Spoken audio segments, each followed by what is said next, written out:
Debates, análisis, reflexiones, estudiando la Biblia, creciendo en fe y sabiduría. Buenas noches. Buenas noches. Buenos días. Que el Señor les bendiga a todos. Amén, amén. Dios te bendiga grandemente. Dios le bendiga a todos los que nos escuchan a esta hora. ¿Cómo te sientes? Todo muy bien, gracias a Dios. Bienvenidos sean todos a una entrega más de Estudiando la Biblia. Estudiando la Biblia. Vamos a estudiar con una nueva lección que se llama... Correcto. La lección de esta semana es de dos chicas, básicamente. Ruth y Esther. El título de la lección número 11, Ruth y Esther. Y qué bueno que vamos a hablar de chicas, porque en Apocalipsis la mujer se refiere a iglesia. Entonces vamos a ver el ejemplo de estas dos mujeres, de estas dos grandes mujeres, que podemos sacar de ellas como enseñanza para nosotros en el tiempo del fin. Ya estudiamos algo acerca del tiempo del fin en la clase pasada, ¿verdad? Bueno, pues nos vamos a quedar con la idea del versículo de esa lección en 1 Corintios 10:11, que, entre otras cosas, nos habla de que aquellos experimentaron, fue un ejemplo para nosotros ahora, y también se escribieron sus historias para advertencia. Así que esa misma línea sigue esta semana, pero con las historias de Ruth y Esther. Bien, entonces vamos a arrancar con el versículo para memorizar en esta semana. Lección número 11, para el 14 de junio del 2025. Dice Esther 5:2. Aquí viene, Esther 5:2. Dice: cuando él vio a la reina Esther en el patio, ella obtuvo gracia en sus ojos, y el rey le extendió el cetro de oro que tenía en la mano. Entonces Esther se acercó y tocó la punta del cetro. Ahí hay una... O sea, para poder acercarse al rey, en aquel entonces el rey tenía que extender el cetro. Correcto. Porque si no lo hacía era señal de muerte. Ahí mismo moría la persona. Y entonces la persona tocaba la punta Correcto. del cetro. Eso sucedía cuando la persona llegaba al palacio y quería entrar a ver al rey sin ser llamado. Tiene que ser llamado. Esa, lamentablemente, esa era la ley de Medo-Persia. Sin ser llamado. Así que si tú querías ver al rey, tenía que primero pedir una cita. Que ser llamado. Bueno, y debe ser así, porque si ahora mismo yo cojo al palacio de no te van a dejar entrar sin ser llamado. Y le digo, mire, yo quiero ver al presidente Abinader. Me van a decir, dígame, y su cita. Así que eso fue una obra de Dios, porque dice aquí el versículo que ella obtuvo gracia a sus ojos, y así pudo extender el cetro.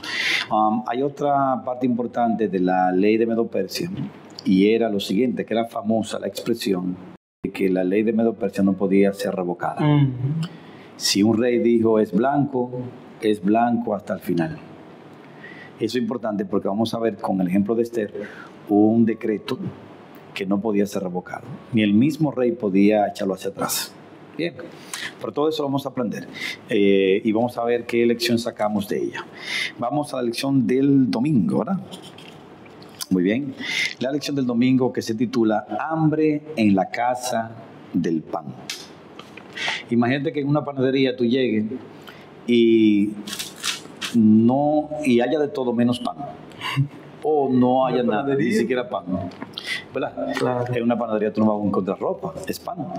Así que en la casa del pan hubo hambre. Y lo vamos a ver. Ya tú sabes. Ruth, capítulo 1, versículo 1 al 5. Vamos a leer el contexto de esta historia. Ruth, capítulo 1, versículo del 1 al 5. Aconteció en los días que gobernaban los jueces, que hubo hambre en la tierra. Y un varón de Belén de Judá fue a morar en los campos de Moab, él y su mujer y sus 2 hijos. El nombre de aquel varón era Elimelec, y el de su mujer Noemí. Y los nombres de sus hijos eran Malón y Kelión, efrateos de Belén de Judá. Llegaron pues a los campos de Moab y se quedaron allí. Y murió Elimelec, marido de Noemí, y quedó ella con sus 2 hijos, los cuales tomaron para sí mujeres moabitas. El nombre de una era Orfa y el nombre de la otra Ruth, y habitaron allí unos 10 años. Versículo 5. Y murieron también los dos, Malón y Kelión, quedando así la mujer desamparada de sus 2 hijos y de su marido. Interesante. Entonces, el nombre de Belén, de donde eran estas personas. El nombre era de Belén, o sea, ellos venían de Belén. Belén. El nombre significa casa del pan o casa de alimento. Entonces, en la casa de alimento Tuvieron que irse porque había hambre. Porque había hambre. Interesante. Entonces, la historia de Ruth nos enseña desde el principio. Dios creó al ser humano, construyó todo perfecto, bonito, pero vino la desgracia. La introducción del pecado por medio de Adán y Eva. ¿Qué desgracia hubo en la historia de Elimelech, y de su familia? ¿Ha muerto? La muerte de él y de sus 2 hijos. Y de sus 2 hijos. Eso era catastrófico, Ronelía, para el tiempo bíblico, porque el hombre era todo. Noemí como esposa no tenía nada, ni siquiera herencia, nada. Por eso está la ley de que si una mujer, un hijo, ¿verdad?, se casa con una mujer, ¿verdad?, normal, ¿verdad?, es el casamiento normal, pero muere el hombre, tenía derecho ella de exigir que el hermano de ese hombre se casase con ella para heredar.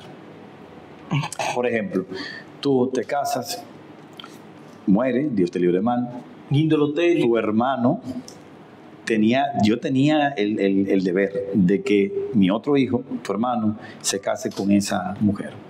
Wow. Para poder heredar. Tremendo. Entonces Noemí estaba con sus 2 chicas sin nada.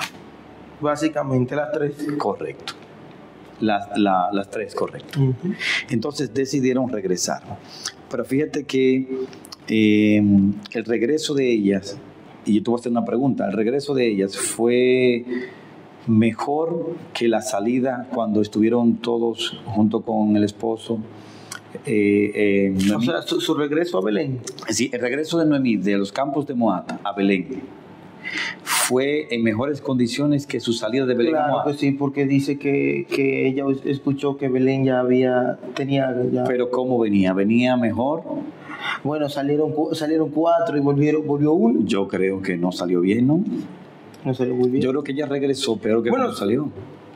Bueno, al final, después de todo el contexto de la historia, sí fue beneficiada en cierto sentido. Sí, no, vamos a ver la historia ahora. Exacto. Lo que te quiero decir es que ella salió de la casa de pan por hambruna, fue a los campos de Moab y ahora regresa. Sin hijo y sin esposo. En términos emocionales, regresa peor. Sí. Incluso cuando ella regresa, todo el mundo le estaba diciendo, ay, llegó Noemí. Y ella dijo, no me llamen Noemí, sino que me llamen Mara. Mara. ¿Qué significa Mara? Amargura. Significa algo, se llama amargura. Sí. Así que ella estaba emocionalmente, vamos a decir, triste por la situación que estaba experimentando. Muy bien. Ahí estaba la lección del domingo. Eso es una introducción para darnos a entender de que el mundo fue creado bueno, fue creado bien, perfecto, pero por la introducción del pecado entramos en desgracia. ¿Nos dejó Dios así? No nos dio esperanza. Correcto. Y ahora vamos a ver en la historia de Ruth qué esperanza ella obtuvo. En la lección del lunes se titula Ruth y Boz. Ruth y Boz. Ruth y Boz. Vamos a ver. Ruth capítulo 2, versículos 19 y 20. Presten atención. Ruth, dice capítulo 2, versículos 19 y 20. Y le dijo su suegra, ¿dónde has espigado hoy y dónde has trabajado? Bendito sea el que te ha reconocido.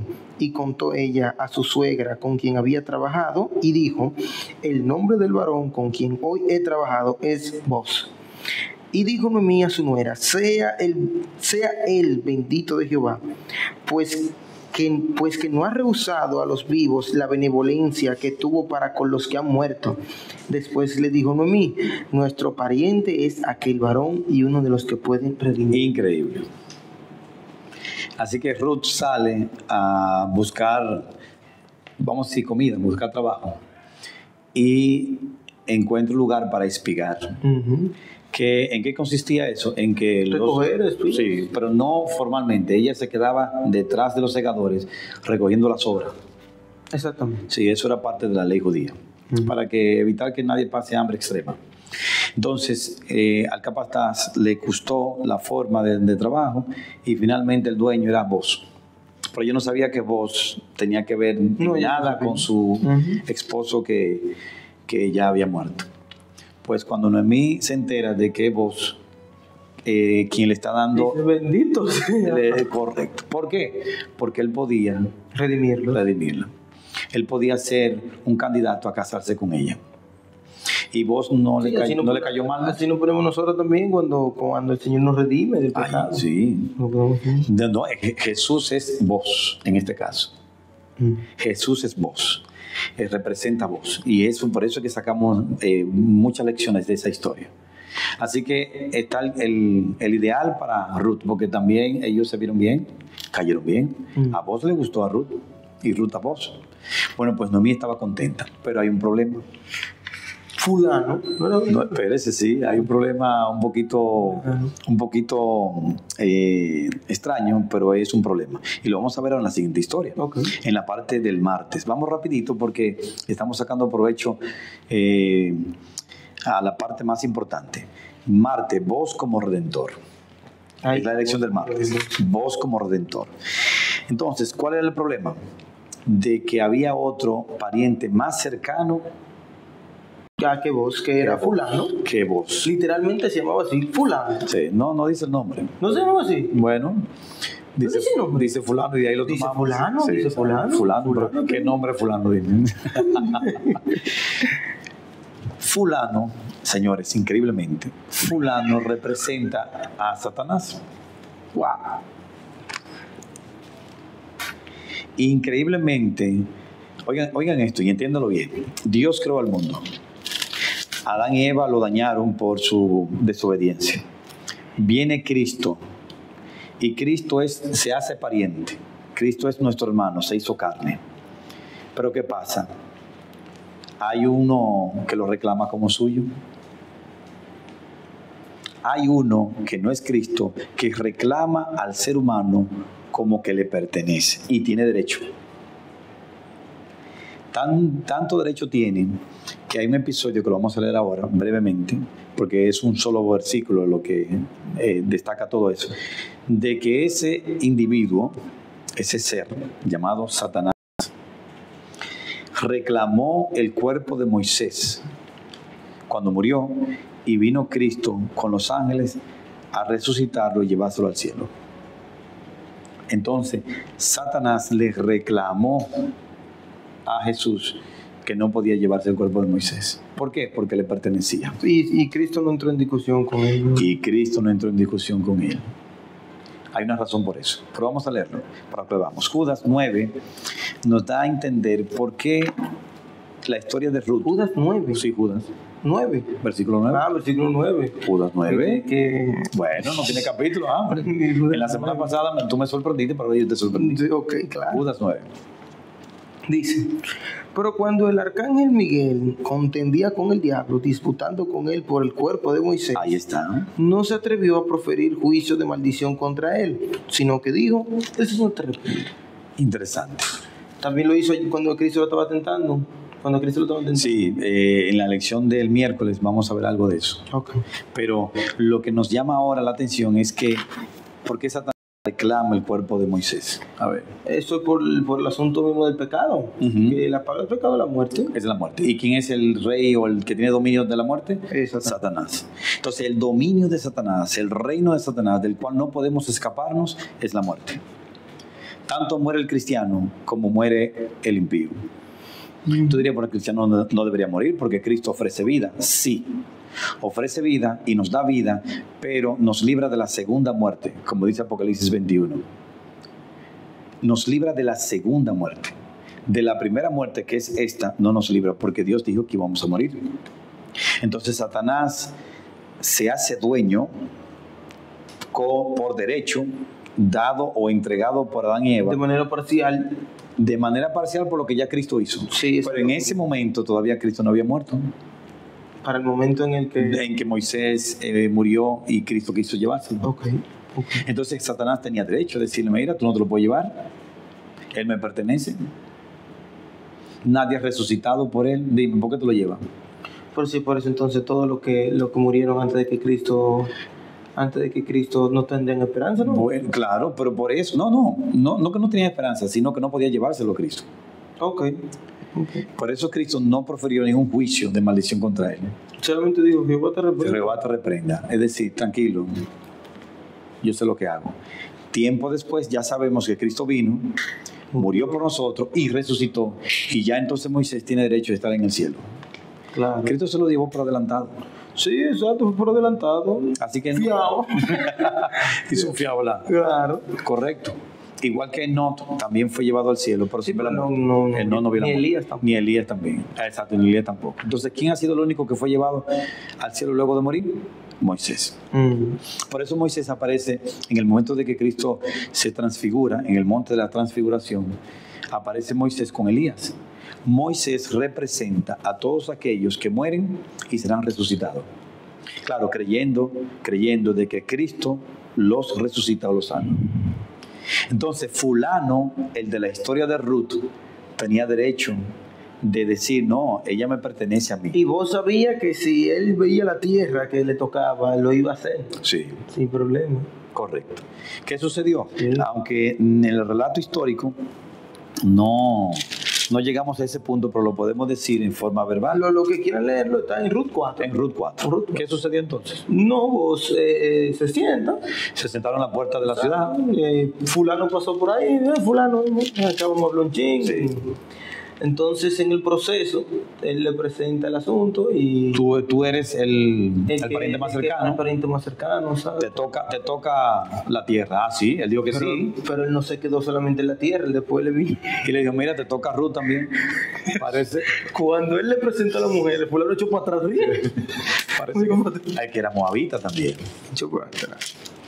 Lo grande es que Ruth entra dentro de la en el versículo 5, por ejemplo, dice: entonces replicó vos, el mismo día que compras la tierra de mano de Noemí, debes tomar también a Ruth la moabita, sí, mujer del difunto, para que restaures el nombre del muerto sobre su posesión. Correcto. Yo me imagino que fulano pensó en que Ruth era moabita y que no era del pueblo de Dios. Pero fulano no lo conocía, lo que vos ya conocías y lo que también se estaba diciendo de que era una mujer virtuosa. Exacto. O tal vez fulano no le importaba una mujer virtuosa, quería una salvaje de tal vez lo que le importaba el terreno. Lo que le importaba el terreno. La idea es que él desistió, le entrega su derecho con un zapato, porque se entregó un zapato, sí. Una sandalia. Sí, una sandalia. No había cicote en ese entonces. Muy bien, la idea es que vos redime a Ruth y a Noemí y le dan herencia con el hijo que tuvo. ¿Quién fue el tatarabuelo de David? El hijo de Boz y Ruth, correcto. Sí. La cuarta generación de Boz y de Ruth fue David. Sí, porque después de ahí nace el que es el padre de Isaí. Correcto. Y luego Isaí el padre. Obed y después Isaí. Exacto. Y después entonces David. Al fin y al cabo, es el linaje de Cristo. Y Cristo viene de la descendencia de Boz y de Ruth. Por eso fue que yo dije al principio que técnicamente por el desenlace de la historia, Ruth no termina mal. O sea, no termina mal. ¿Fue redimida Ruth? Claro. Sí. ¿Fue redimida Noemí? También. Entiendo que sí. Correcto. Entonces, ¿seremos nosotros redimidos? Claro. ¿O somos redimidos? Claro. Cristo no tiene que pedir permiso a Satanás para que nos deje redimir. No, Cristo lo hizo por derecho propio, muriendo en la cruz sin pecado, entregando su vida y resucitando, venciendo a la muerte. Cristo ha sido el único que ha resucitado por sí mismo. Los demás resucitamos o resucitaron porque Cristo los resucitó. ¿Estamos claros con eso? Pero me falta una cita más para terminar. Mira qué hace Satanás con todos nosotros, ante Dios. ¿Qué hace Satanás ante Dios con todos nosotros? Lucas 22:31. Yo lo tengo aquí, déjame ver. Lucas 22:31, lo leo yo. Dice aquí: dijo también el Señor: Simón, Simón, he aquí, Satanás os ha pedido para zarandearos como a trigo. Así que Satanás tiene derecho de pedirnos ante Dios para tentarnos y zarandearnos. Sí. Pero Dios, como Jot. Exacto, yo te iba a decir eso que le dijo Satanás a Jot. Bueno, y te sirve de gratis, tú no ves cómo tú lo tienes. Correcto. Déjamelo en mí, tú verás cómo te maldicen. Entonces Dios dijo, está bien, haz con él lo que quiera, pero no le quites la vida. Así que aunque Satanás nos reclame y también tenga el dominio de la muerte, tenemos en Cristo un Redentor, como lo tuvo Noemí y Ruth con vos. Vámonos entonces ahora a la historia de Esther. Rapidito, nos vamos a la historia de Esther. Y nos trasladamos a la lección del miércoles 11. Se titula Amán y Satán. Jesús santo. Oye, ¿qué tipo? Amán y Satán. Ese Amán fue malo, de verdad que sí. Ya Satanás lo conocemos, pero Amán tal vez algunos de ustedes no le conocen. Es la historia de Esther. ¿Sabías tú que la historia de Esther completa no se menciona la palabra Dios? Yo había escuchado eso, sé que no se menciona. Ni Jehová, ni Miguel, ni nada de eso. Sin embargo, ¿se menciona Jehová? No. ¿Y qué es lo que dice la cita cuando dice que cuando Mardoqueo le dice a Esther que no importa si ella no se presenta porque vamos a Dios ver. mandará liberación de... ¿No menciona a Dios? No menciona a Dios. ¿Ni siquiera Jehová? No, vamos a verlo. Vamos a verlo. Esther capítulo 3, 1 y 2. Vamos a leerlo por sección para ir aprendiendo de la historia, porque aquí tenemos que sacar muchas enseñanzas. Esther 3. Esther capítulo 3 versículo 1 y 2. Recuerden que Esther llegó a ser la esposa del rey. Por el primer concurso Miss Universe. Por el primer concurso de Miss Universe. Sería medio Persia Universo. Sí, es correcto. Ella ganó entre muchas chicas porque la esposa del rey Asuero la habían mandado a llamar, Basti, no fue. Sí, y bien hecho por ella. Yo no hubiese ido tampoco. ¿Por quién va a ir a una reunión donde hay orgías y bebidas? Dime. Y tu esposo ahí dándose vida mundanal con mujeres. ¿Y tú? ¿Verdad? Bueno. En un harén allá. No. Bueno, ahora que la idea es que Ruth llega a ser reina por un concurso de belleza. Y ya sabemos, y vamos a darnos cuenta con la historia, el propósito de Dios de llevarla a ella como reina con Asuero. Vamos a ver. Después de estas cosas, el rey Asuero engrandeció a Amán, hijo de Amedata, Agageo, y lo honró, y puso su silla sobre todos los príncipes que estaban con él, y todos los siervos del rey que estaban a la puerta del rey se arrodillaban y se inclinaban ante Amán, porque así lo había mandado el rey. Pero Mardoqueo ni se arrodillaba ni se humillaba. Bueno. Mardoqueo era familiar de... Mardoqueo era primo. Tío. De... Tío de Esther. No, yo creo que era primo, ¿no? ¿Verdad? Tío. Entonces... una situación, Amán era un funcionario y parece que no era un funcionario chiquito, ¿no? No cualquiera, ¿no? Dice que su silla estaba por encima de todos los príncipes. Era el segundo. Y no era el segundo de puesto, sino que había que arrodillarse ante él. Sí, Mardoqueo no lo hacía. ¿Y por qué no lo hacía Mardoqueo? Porque no se iba a arrodillar ante un hombre. Porque era de Dios, era del pueblo de Dios. Claro. ¿Sabía Amán, de qué nacionalidad era Mardoqueo? Él se enteró después. Vamos a ver, versículos 5 y 6. Vamos a ver. Y vio Amán que Mardoqueo ni se arrodillaba ni se humillaba delante de él, y se llenó de ira. Claro. Pero tuvo en poco poner mano en Mardoqueo solamente, pues ya le habían declarado cuál era el pueblo de Mardoqueo. Y procuró Amán destruir a todos los judíos que había en el reino de Asuero, al pueblo de Mardoqueo. Oigan bien, señores, escuchen bien. La intención de Amán no era solamente eliminar a Mardoqueo, sino ¿a quién? A todo el pueblo. Todos los judíos. Antes de que Cristo venga, la intención de los que se van a unir, según Apocalipsis, reinos, reyes y también religiosos, se van a unir. No es que se van a congregar en un solo sitio, de que aquí estamos todos unidos, no, sino en propósito. Y van a dictar leyes en contra del pueblo de Dios. Porque la idea no es eliminar a un solo cristiano, es eliminar a todos los cristianos fieles y verdaderos que guardan los mandamientos de Dios. Ahí que está la clave. Muy bien. Así que Amán estaba dispuesto a destruir a todo el pueblo. Versículo. Vamos a ver. Y dijo Amán al rey Asuero: hay un pueblo esparcido y distribuido entre los pueblos en todas las provincias de tu reino. No le dijo cuál era el pueblo. No le dijo cuál era. No le dijo. Y sus leyes son diferentes de las de todo pueblo, y no guardan las leyes del rey. Y al rey nada le beneficia el dejarlos vivir. Si place al rey, decrete que sean destruidos. Ya. Y yo pesaré 10,000 talentos de plata a los que manejan la hacienda para que sean traídos a los tesoros del rey. Bien. Entonces, para seguir avanzando, se puso un día, se determinó un día para destruir a los israelitas que estaban en Medo-Persia. Recuerden que los israelitas fueron llevados cautivos por Babilonia, y allá en Babilonia los babilónicos fueron conquistados por los Medo-Persia. Entonces seguían esclavos ahora de Medo-Persia. En el mes de Adar era... En el mes de Adar, que era el mes duodécimo. Era en diciembre. Era en diciembre de nuestro calendario. Recordemos que el calendario judío era diferente al de nosotros. Pero imagínense, un diciembre pusieron como un día, y fue el día 14, tengo entendido. El día 14 de ese mes, del mes 12 del calendario judío, fue que determinaron. Vamos a ver, versículo 13. 13, ¿verdad? Esther, capítulo 3, versículo 3. Y fueron enviadas cartas por medio de correos a todas las provincias del rey, con la orden de destruir, matar y exterminar a todos los judíos, jóvenes y ancianos, niños y mujeres, en un mismo día, en el día 13 del mes duodécimo, que es el mes de Adar. Ok, el día y de apoderarse de sus bienes. Correcto. Así que todo el mundo tenía derecho de conquistar la casa que le quedaba al lado de un judío y quedarse con todas las posesiones de ese judío. ¿Está claro? Así también, antes de que Cristo venga, el decreto de matar a los cristianos incluirá las toma de posesiones de sus propiedades. Imagínate una persona que esté pasando trabajo y le digan que esa casa adinerada, que es de un adorador de los 10 mandamientos, si tú la conquistas, lo matas a ellos, la casa es tuya. ¿Qué tú crees que va a pasar con ese que está ocioso allá afuera? ¿Se lo va a llevar?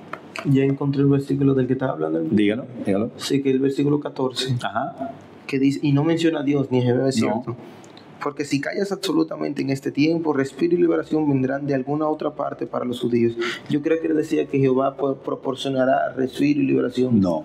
Ese versículo lo vamos a tocar ahora en la lección del jueves. Ok, seguimos. Sí. Pero la parte del miércoles nos concentramos entonces en el ataque de Amán, que representa a Satanás en la historia, sobre el pueblo de Dios.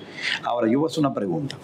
¿Tú crees que en algún momento Satanás, así como Amán pidió a que se arrodillaran delante de él, ¿tú crees que Satanás le pidió en algún momento a Dios que se arrodillara ante él? Claro, la tentación. Vamos a buscarlo. Sí, Mateo, postrado me adoro. Sí, Mateo 4, 8 al 10. Para mí esto fue la frescura más, el atrevimiento más grande de parte de Satanás.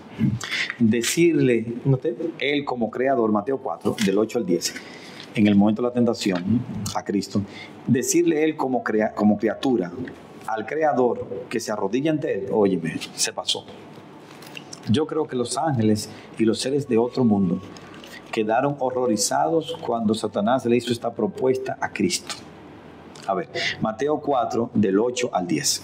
Otra vez le llevó el diablo a un monte muy alto y le mostró todos los reinos del mundo y la gloria de ellos. Y le dijo, todo esto te daré si postrado me adorares. Entonces Jesús le dijo, vete, Satanás, porque escrito está, al Señor tu Dios adorarás y a Él solo servirás. Más claro de ahí ni el agua. Fue una frescura. Decirle Satanás a Cristo, ven, arrodíllate ante mí y te voy a dar todos estos reinos. Entonces, Satanás quiere presionarnos para que le adoremos a él y a las instituciones religiosas que él ha colocado con autoridad para imponerse sobre el pueblo de Dios. Y el asunto está en los mandamientos de Dios y en especial el día de reposo. Los verdaderos adoradores del día de reposo, séptimo día, sábado, van a recibir presión, persecución y decretos de muerte con tal de que guarden otro día que no sea ese. Y estamos hablando del día domingo. El día domingo, que es un invento de la iglesia, de los religiosos, como día de reposo, dice que en honor a la resurrección de Cristo, pero Dios no puso ese día como día de reposo, fue el séptimo, que es sábado. Entonces, el mundo, dirigido Satanás, va a ser llevado, forzado, obligado a adorar a Satanás por medio de ese día falso de adoración. Entonces los poquitos cristianos que queden, guardadores del sábado, guardadores del día de reposo, van a recibir la presión de parte del enemigo y de parte de las instituciones religiosas y civiles que él tiene dominada para eso. Bien, eso es el paralelo de la historia de Esther con Amán y nosotros en el tiempo de hoy. Muy bien, vamos a leer Apocalipsis ya para ir concluyendo con la lección del miércoles, Amán y Satán, para que por medio de estas citas confirmemos esto que acabo de decir en cuanto a la presión sobre los cristianos en este tiempo. Apocalipsis capítulo 12, versículos del 12 al 14 y el 17. Vamos a ver qué dice allí. Apocalipsis 12. Apocalipsis capítulo 12, versículo del 12 al 14 y el 17. Dice entonces: por lo cual alegraos cielos y los que moráis en ellos. Ay de los moradores de la tierra y del mar, porque el diablo ha descendido a vosotros con gran ira, sabiendo que tiene poco tiempo. Y cuando vio el dragón que había sido arrojado a la tierra, persiguió a la mujer que había dado a luz al hijo varón. Y se le dieron a la mujer las 2 alas de la gran águila, para que volase de delante de la serpiente al desierto, a su lugar donde es sustentada por un tiempo y tiempos y la mitad de un tiempo. Versículo 17. Hasta el 14.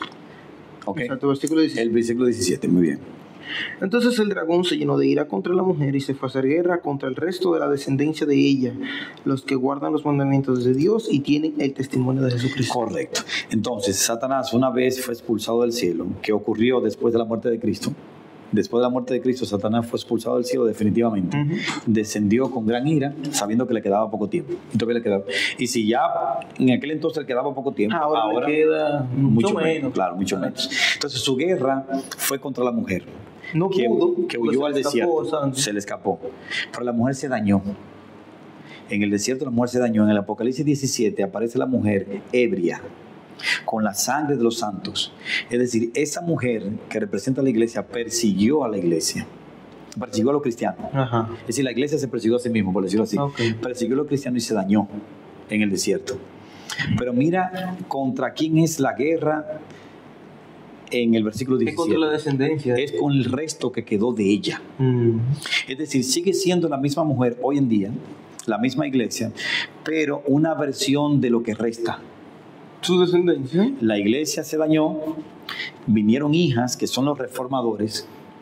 Esos reformadores quisieron reformar, valga la repetición, a la iglesia, a su iglesia madre, como dicen, pero no pudieron. Entonces los seguidores de esos reformadores formaron movimientos aparte. Y de ahí entonces que salen los protestantes. Estos protestantes vienen con las mismas creencias o parecidas a esa iglesia madre. Entonces de ese grupo quedó uno fiel a los mandamientos de Dios. Lo dice aquí, que guardan los mandamientos de Dios y tienen el testimonio de Dios. A esos son los que Satanás quiere destruir. Okay. Bien, es decir, todavía estamos en guerra. Satanás todavía está persiguiendo a ese grupito, que somos nosotros hoy que queremos guardar los mandamientos de Dios y tenemos a Cristo Jesús, nuestro Salvador. ¿Cómo yo me doy cuenta de que estamos en ese camino? Porque guardamos el verdadero día de reposo, el 7º día, que es sábado. Ahí es que está el punto donde el enemigo quiere destruirnos. Él quiere que adoremos otro día, Dios quiere que adoremos el sábado. Muy bien. Entonces, finalmente, Apocalipsis 13, 11 al 18. El asunto va a llegar más grave todavía. Y mira lo que va a suceder. 11 al 18. Sí, la segunda bestia de Apocalipsis 13, que representa a Norteamérica, Estados Unidos, va a entrar en juego ahora, metiendo presión de forma civil y militar para imponer las creencias religiosas que promueve el papado, que es la primera bestia que se menciona en Apocalipsis 13, y ellos juntos van a luchar contra ese grupito guardadores del sábado. Vamos a ver qué dice Apocalipsis 13 del 11 al 18. Después vi otra bestia que subía de la tierra y tenía 2 cuernos semejantes a los de un cordero. pero hablaba como dragón, y ejerce toda la autoridad de la primera bestia en presencia de ella, y hace que la tierra y los moradores de ella adoren a la primera bestia, cuya herida mortal fue sanada. También hace grandes señales, de tal manera que aún hace descender fuego del cielo a la tierra delante de los hombres, y engaña a los moradores de la tierra con las señales que se le ha permitido hacer en presencia de la bestia, Con todo, mandando a los moradores de la tierra que le hagan imagen a la bestia que tiene la herida de espada y vivió, y se le permitió infundir aliento a la imagen de la bestia, para que la imagen aplase e hiciese matar a todo el que no la adorase. Y hacía que a todos, pequeños y grandes, ricos y pobres, libres y esclavos, se les pusiese una marca en la mano derecha o en la frente, y que ninguno pudiese comprar ni vender, sino el que tuviese la marca o el nombre de la bestia, o el número de su nombre. Aquí hay sabiduría. El que tiene entendimiento, cuente el número de la bestia, pues es número de hombre, y su número es 666. Allí hay mucho material para hablar, pero no es el tema en sí de esta lección. Lo que queremos destacar es cómo el mundo civil y religioso presionará para que adoremos, para que el mundo adore a otro día que no sea, a Dios, pero en otro día que no sea el verdadero día de reposo. Ni podemos comprar ni vender, es decir, no podemos comercializar. Vamos a estar completamente obligados a adorar lo que ellos dicen. Un falso día de reposo. Entonces, finalmente leo aquí lo que dice el Conflicto de los Siglos, página 601, lo siguiente, cito: una vez que el sábado llegue a ser el punto especial de controversia en toda la cristiandad, y las autoridades religiosas y civiles se unan para imponer la observancia del domingo, la negativa persistente por parte de una pequeña minoría de ceder a la exigencia popular la convertirá en objeto de execración universal. Entonces, lo que el pueblo experimentó en tiempo de Esther, de que un día se determinó para ser destruidos, así también hoy el mundo entero. Lo experimentaremos los cristianos que guardemos el verdadero día de sábado o el verdadero día de reposo. Bien, seguimos entonces la siguiente lección. Ahí está el problema, vamos a ver ahora la solución, la salida. Esa es la última lección de esta semana, jueves 12. Jueves 12, y el título es Para esta hora. Para esta hora, Dios te ha elegido, para esta hora estás allí. Y ahora vamos a leer el versículo que tú mencionaste ahorita. Esther 4, versículo 13 y 14. Vamos a ver qué dice. Esther 4, 13 y 14, porque Esther no quería entrar al rey sin ser avisada. Pero con razones, porque que podía morir. ¿El riesgo de morir? Podía morir. Entonces mira lo que dice Mardoqueo ahora, luego de su negativa de ir al rey. Entonces dijo Mardoqueo que respondiesen a Esther: no pienses que escaparás en la casa del rey más que cualquier otro judío. Porque si callas absolutamente en este tiempo, respiro y liberación vendrá de alguna otra parte para los judíos, mas tú y la casa de tu padre pereceréis. Y quién sabe si para esta hora has llegado al reino. Correcto, excelente. Oye, Mardoqueo fue inspirado por Dios ahí. ¿Podía Dios librar al pueblo por otro medio? Forma, claro. Entonces, pero Dios le dijo, tú estás ahí, es para esto. O sea, Mardoqueo indirectamente le dijo que por algo ya había llegado ahí y ya sabían por qué. Ya sabían. Entonces, apriétate la ropa, que tú eres nuestra salida. ¿Qué hizo Esther? Confió en el Todopoderoso. Y sucedió lo que dice el versículo de memoria de Esther 5, capítulo 5, versículo 2, pero vamos a leerlo. Capítulo 5, versículo 1 y 2. Aconteció que al tercer día se vistió Esther su vestido real y entró en el patio interior de la casa del rey, enfrente del aposento del rey, y estaba el rey sentado en su trono en el aposento real, enfrente de la puerta del aposento. Y cuando vio a la reina Esther que estaba en el patio, ahí de lejos, ella obtuvo gracia ante sus ojos, y el rey extendió a Esther el cetro de oro que tenía en la mano. Entonces vino Esther y tocó la punta del cetro. Ya. Y de allí entonces Esther le propuso un banquete para decirle lo que le va a decir. No le dijo nada. No, Amán no sabía. Invitó a Amán también, le dijo. No, Amán invitado por la reina, él se sentía orgulloso. ¿Tú crees que si Amán hubiese sabido, porque él dice que no sabía que Esther era judía? No sabía. ¿Tú crees que si Amán hubiese sabido que Esther era judía, igual trata de destruir a los judíos, pero con más precaución? No, o no a Esther, no. A Mardoqueo sí, pero a Esther no. No, y se va a meter con Esther.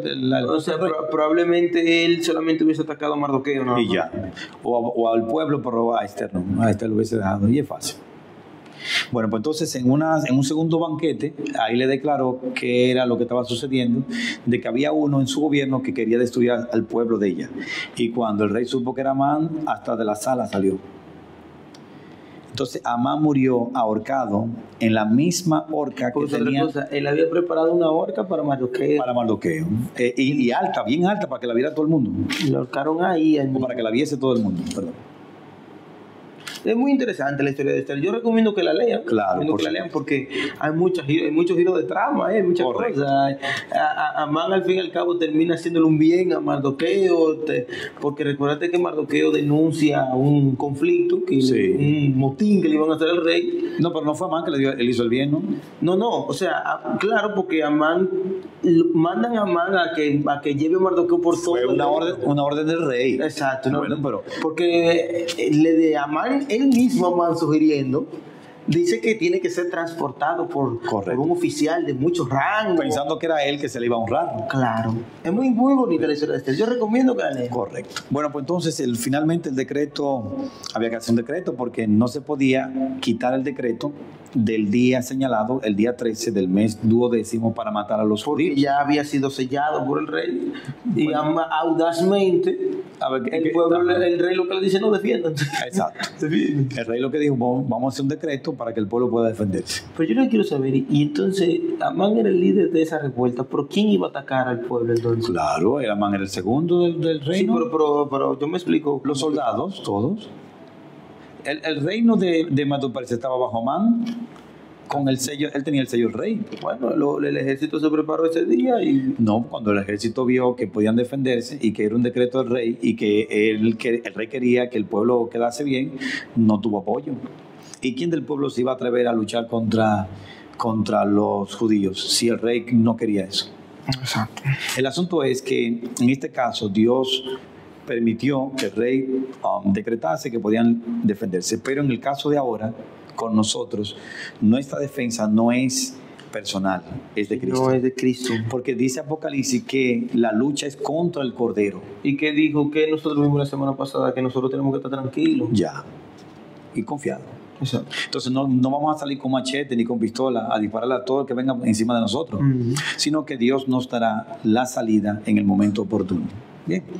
Entonces, ya para finalizar esta lección, Apocalipsis 20 del 7 al 9 y 14 dice cómo será destruido Satanás. Y yo quiero que prestemos atención, porque aunque usted no lo crea, Satanás será destruido.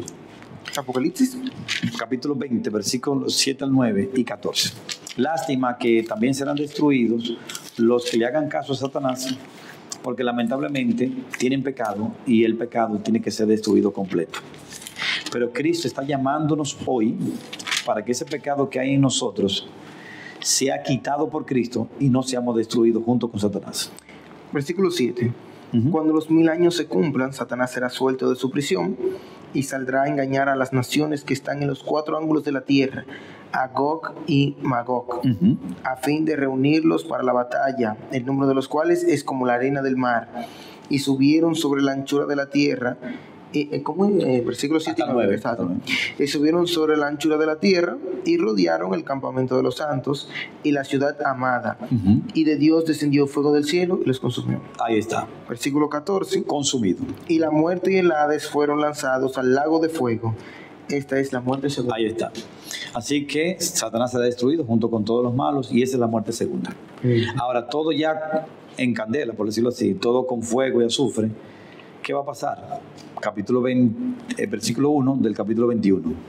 Dice aquí, vi un cielo nuevo y una tierra nueva, porque el primer cielo y la primera tierra pasaron. Ya. Y el mar ya no existía más. Ya.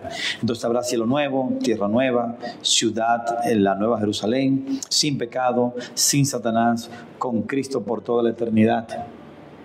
Eso será glorioso, de verdad.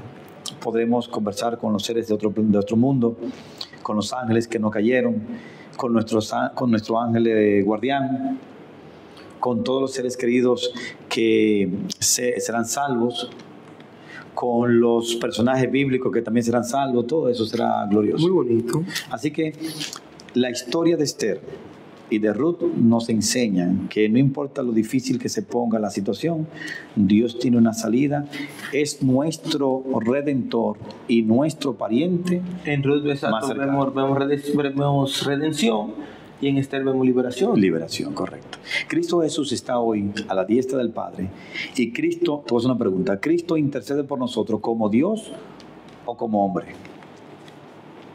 Porque Cristo subió con el cuerpo de humano. Las dos cosas. Las dos cosas. Pero cuando tú oras a Dios, le dices, Padre, mira, yo estoy en una situación. Cuando Cristo intercede por ti en ese momento. Yo creo que como hombre. Yo digo como hombre. Porque, o sea, él dice que yo morí por él. Correcto. Y murió por nosotros. Y él no fue pecador como nosotros, pero sí sabe la lucha que tenemos como seres humanos contra el pecado. Claro. Así que Cristo, confiemos que es nuestro hermano mayor, nuestro pariente más cercano, que nos redime y nos salva. ¿Terminamos? ¿Preguntas? No, en cualquier comentario, por favor, escríbanlo. Sí, por favor. Si tiene alguna otra sugerencia, idea de esto que estamos estudiando, lo pueden hacer. Y si también tienen una pregunta, y si no está de acuerdo, también dígalo, porque así nos edificamos todos. Bien. Bien, que pasen buenas noches. Dios le bendiga. Dios le bendiga.